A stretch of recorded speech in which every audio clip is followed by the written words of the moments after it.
Moving from victim to victor is a mindset that can be shifted with the right guidance and support. Rather than looking at cancer as a death sentence, let's look at it as a life experience that makes us stronger. This is a wonderful quote we heard from one of our panelists over the last few days. True, like Dr. Arni Purushottam so rightly pointed out, the pandemic has also changed so many things for the better, making us more agile and adaptable, be it online consultation, home visits, community pharmacy coalitions, and other forms of treatment made accessible. So here we are, reimagining cancer care and the support system that makes this possible. Today, we honor victors, caregivers, and achievers from our ecosystem who have made a real impact fighting one C with the other, that is, fighting cancer with the right care.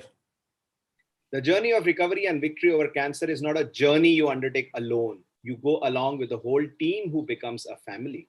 And our first award today goes to one such selfless person, a guardian angel who gave it all in the spirit of unconditional love and care for the patient, a true caregiver. Our first caregiver award for the evening, our first award for the evening goes to Lieutenant Colonel Ashok C. Nambiar. As a young captain, he moved to Bhatinda on being appointed as aide-de-camp to the corps commander, Lieutenant General Shankar Prasad. At that time, little did he know that other than the call of duty, he would play an important part in the journey of the lives of General Officer and the lady, Mrs. Renuka Prasad. He took the onus of being with Mrs. Prasad throughout the difficult journey of overcoming her tryst with cancer. Let's hear it for the recipient of our first award this evening, the Caregiver Award, Lieutenant Colonel Ashok C. Nambiar.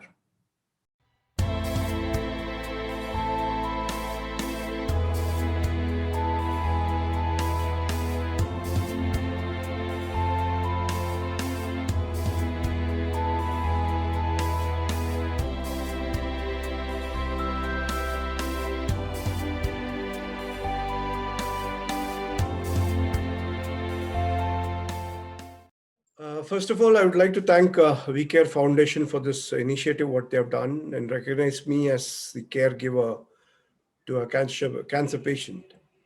Well, my journey as a caregiver started in the year 1997. I was, in the army, and as a captain, I got posted to a place called Bhatinda as a aide-de-camp of one of the general officer called Lieutenant General Shankar Prasad. And in that, I became part of the family with General and Mrs. Renuka Prasad. I used to be with them from 96 onwards. Though it was a army posting and supposed to be just a tenure of 2.5 years. But over a period of time, we bonded so well that I became part of the family because the children were abroad. And I, as a bachelor and a youngster at the age of 25, 26, I remained with them. They took me into their fold. Then in the year 1997, one of the days we were having breakfast together, at the time there was kind of a uneasiness between the couple. Then after a while, the general told me that, I have to accompany Mrs. Renuka Prasad to a doctor to do some tests. Since I was not aware what it is, I just accompanied her. Then later came to know that it was a, FNCA which was being done. And after a few days, we came to know that the result had come and it showed that she had a tumor which was malignant in her breast. And things were absolutely upsetting that time.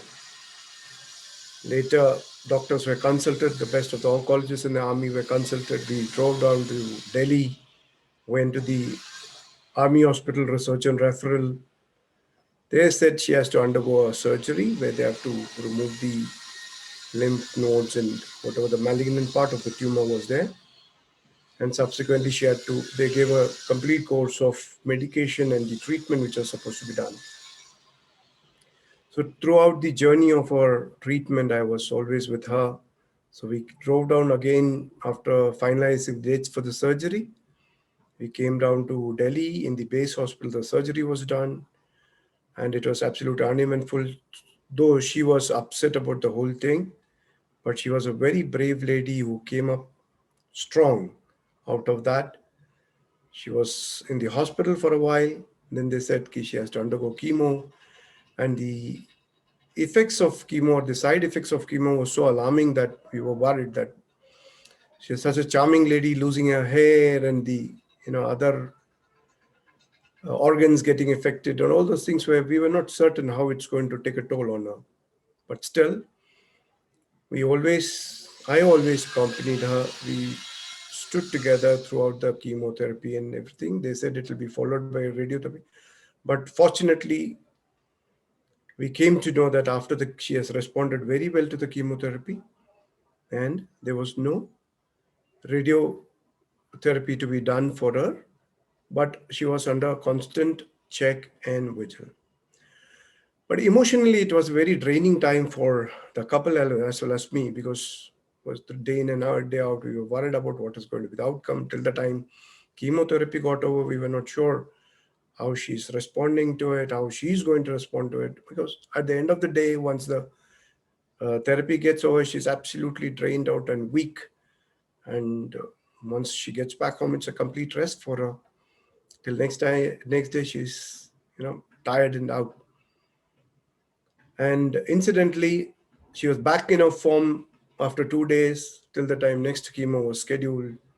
So this ordeal went on for some time. And later, of course, she came out of it. And the worst part was that both the children were out of India. Son was working in London. The daughter had just gone in to study, pursue her higher studies in London. So the general was committed with his official work as he was a corps commander. He was one of the, topmost commanding a corps, what we call a large force of army. So his official commitments always kept him away most of the time during her treatments. And he, being a very kind-hearted man, we could never see the suffering she underwent. So he used to get the updates. He used to come, look her up, sit with her for a while. But one thing was that I ensured that I never left her side till the time she got the treatment done. This carried on, and even today we still remain in touch. And the best part is she was such a strong lady that she took it very well in a positive stride. And whatever the problems she underwent, she could collect it, compose herself, and spread awareness among the people. She knew the problems of this illness, the taboo attached to this illness, and she took on herself to spread the awareness among the people. And even today, she's working with the Indian Cancer Society, wherein she is helping out the poor, conducting camps and organizing very many events and bringing in so much of awareness, even in schools and colleges. It was a wonderful journey with a lot of learning, and it has definitely put us also wise that there's nothing to be alarmed about the disease. It's the only thing how you positively take it head, how you respond yourself to the treatment, how you have to build confidence within yourself to come out. I have nothing more to say than that it's a Mrs. Renuka Prasad is a true inspiration for all of us who are hale and hearty, and such a wonderful person to be with, to lot to learn from her. Thank you so much. This award is sponsored by S.R. Jain and Associates, and it recognizes outstanding contributions towards cancer patients and their families in every way possible. A big round of applause for.